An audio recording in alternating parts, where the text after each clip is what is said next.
গতকালকে একটা প্রবাসী ভাই ইতালি থেকে কল করছে, 2 ক্যারেট আমের অর্ডার দিছে।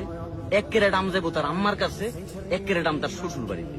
বারবার করে বলছে, শামীম ভাই আমি আপনার ভিডিও দেই, আপনি আমটা যখন পাঠাবেন একটু যত্ন করে পাঠাবেন ভাই, আমার আম্মাটা বয়স্ক মানুষ, আমরা যাতে ভালো করে খাই। মানে ওই লোকটা 45 ডিগ্রি সেলসিয়াস তাপমাত্রার ভিতরে কাম করতেছে, এর চাইতে জঘন্য ভাবে টপ টপ করে ঘাম পড়তেছিল তার শরীর থেকে, কিন্তু এত কিলোমিটার দূরে থাকার পরও তার মায়ের প্রতি তার ভালোবাসা দেখেন।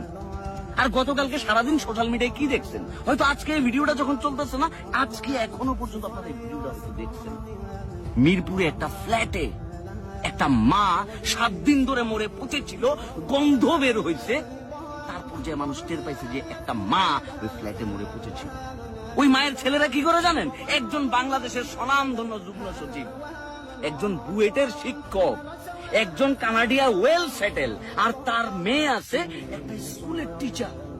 তাহলে যে অশিক্ষিত ভাই, যে প্রবাসী ভাইটা তার মায়ের প্রতি এই পরিমাণ দরদ দেখাইয়া ম্যাঙ্গো লাভার্স থেকে একটা ক্যারেট আম কিনে পাঠাইলো, আর ওই সচিব সাহেব যে বাংলাদেশের সর্বোচ্চ বিদ্যাপীঠ থেকে পড়াশোনা কইরা তার মারে ফ্ল্যাটের ভিতর বন্দি করে রাখলো, তার মা মইরা গেল, পয়চা গেল, লাশ পয়চা, গন্ধ বেরোচ্ছে।